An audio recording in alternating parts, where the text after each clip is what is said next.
मेरे प्यारे दोस्तों, आप लोगों का एक बार फिर से स्वागत है आपके अपने सफलता के द्वार ITI नगर में। जैसे हमारे पिछले कुछ दिनों से अरिहंत बुक सॉल्यूशन की सीरीज चली हुई है, उस सीरीज में हम पहुंच रहे हैं चैप्टर ट्रेड टूल्स पर। ट्रेड औजार चैप्टर हमारा चला हुआ है। उस चैप्टर का आज हमारा लास्ट लेक्चर है।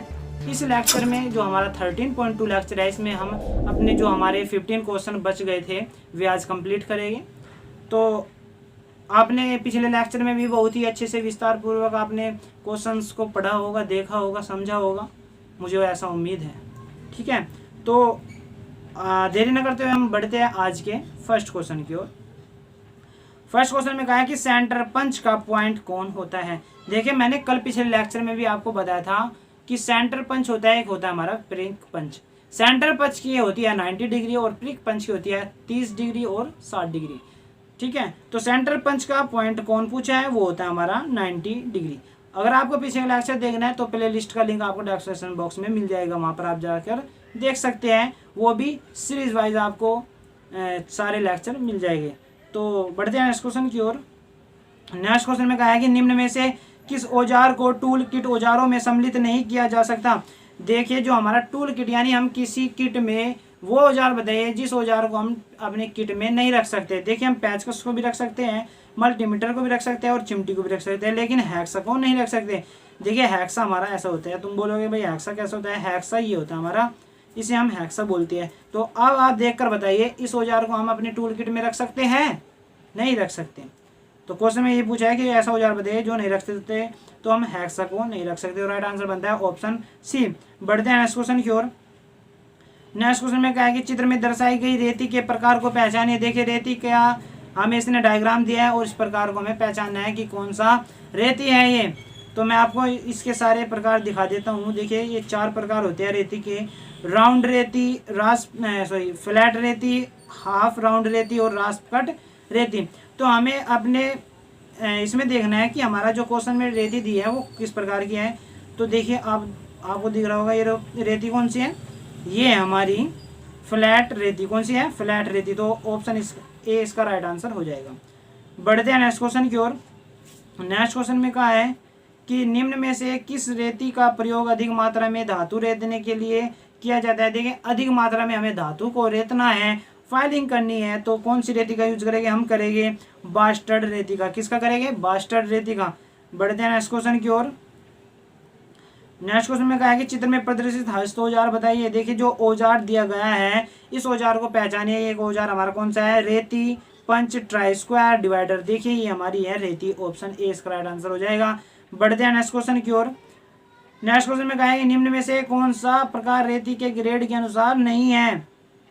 देखिए, वो प्रकार बताइए इन ऑप्शन में से छांटकर कि जो हमारा रेती का प्रकार नहीं है। देखिए, रफ बास्टर्ड और डेड स्मूथ हमारे रेती के प्रकार है, लेकिन डबल कट हमारा रेती का प्रकार नहीं है। तो राइट आंसर बनता है ऑप्शन डी। बढ़ते हैं नेक्स्ट क्वेश्चन की ओर। नेक्स्ट क्वेश्चन में कहा है कि निम्न में से कौन सा मार्किंग औजार नहीं है। देखिए, इसमें 4 ऑप्शन दिया है। 4 ऑप्शन में से 3 ऑप्शन हमारे मार्किंग औजार है, एक ऑप्शन हमारा मार्किंग औजार नहीं है, वो हमें पहचानना है। ऑप्शन ए स्क्राइबर भी हमारा मार्किंग औजार है, पंच भी हमारा मार्किंग औजार है, डिवाइडर भी हमारा मार्किंग औजार है, लेकिन हमारा जो स्निप है वो हमारा मार्किंग औजार नहीं है, वो हमारा कटिंग औजार है। दिखा देता हूँ कैसा होता है स्निप। स्निप कुछ इस प्रकार का होता है। इसकी सहायता से हम वायर्स को भी काट सकते हैं, किसी मेटल की सीट को भी काट सकते हैं। ये हमारा स्निप होता है। ठीक है, तो जो हमारा स्निप है वो हमारा मार्किंग औजार में नहीं आता, वो हमारा कटिंग औजार होता है। तो राइट आंसर बनता है ऑप्शन बी। बढ़ते हैं नेक्स्ट क्वेश्चन की ओर।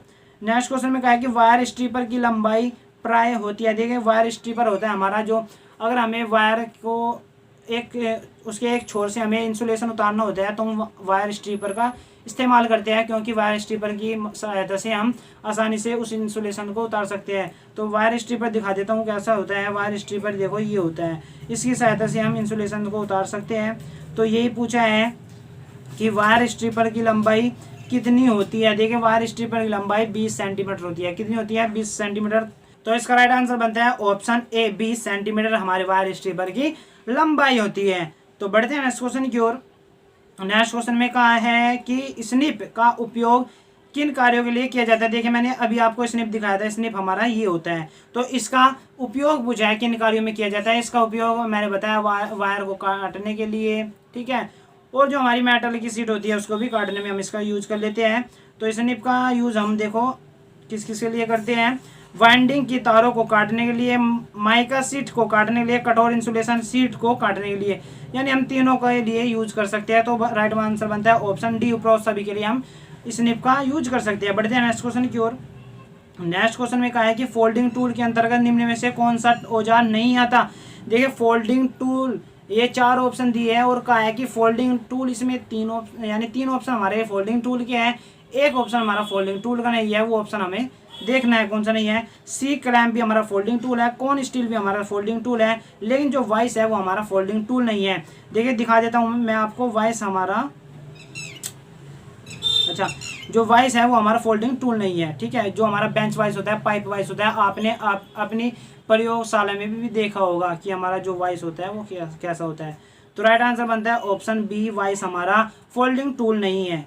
बढ़ते हैं नेक्स्ट क्वेश्चन की ओर। नेक्स्ट क्वेश्चन में कहा है कि चित्र में दर्शाए गए माइक्रोमीटर में एक्स द्वारा अंकित भाग को पहचानिए। देखिए इस भाग को पहचानना है, हमारा ये भाग कौन सा है। भाग को पहचानने से पहले मैं आपको इसका पूरा डायग्राम दिखा देता हूँ। आपका ये हमारा माइक्रोमीटर कुछ इस प्रकार का होता है, इसके आप पार्ट्स देख सकते हैं। ये हमारा होता है रैचिट स्टॉप, ये होता है थिम्बल, ये होती है थिम्बल स्केल, ये होती है मुख्य स्केल, ये होती है बैरल या स्लीव, ये होता है हमारा लॉकिंग स्क्रू, ये होता है स्पिंडल। देखिए उस क्वेश्चन में ये पूछा है कि ये भाग का नाम क्या है, आपको याद रखना है। ये होता है हमारा स्पिंडल, और मापक सरफेस ये होता है, एलविल ये होता है, और ये होता है हमारा फ्रेम। तो आपको मैंने इसलिए दिखाया है कि ये जो क्वेश्चन है ये बहुत ही इंपॉर्टेंट है, बार बार पेपर में पूछा गया है। कोई सा भी भाग पूछ लेता है माइक्रोमीटर का और एक्स से द्वारा अंकित करके पूछ लेता है कि इस भाग का नाम बताइए, तो इसलिए मैंने आपको ये डायग्राम दिखाया है। बढ़ते हैं अपने क्वेश्चन की ओर। क्वेश्चन में देखो एक्स से पूछा है, मैंने बताया आपको ये हमारा कौन सा भाग होता है, ये होता है हमारा स्पिंडल। तो राइट आंसर बनता है ऑप्शन सी, स्पिंडल। बढ़ते हैं नेक्स्ट क्वेश्चन की ओर।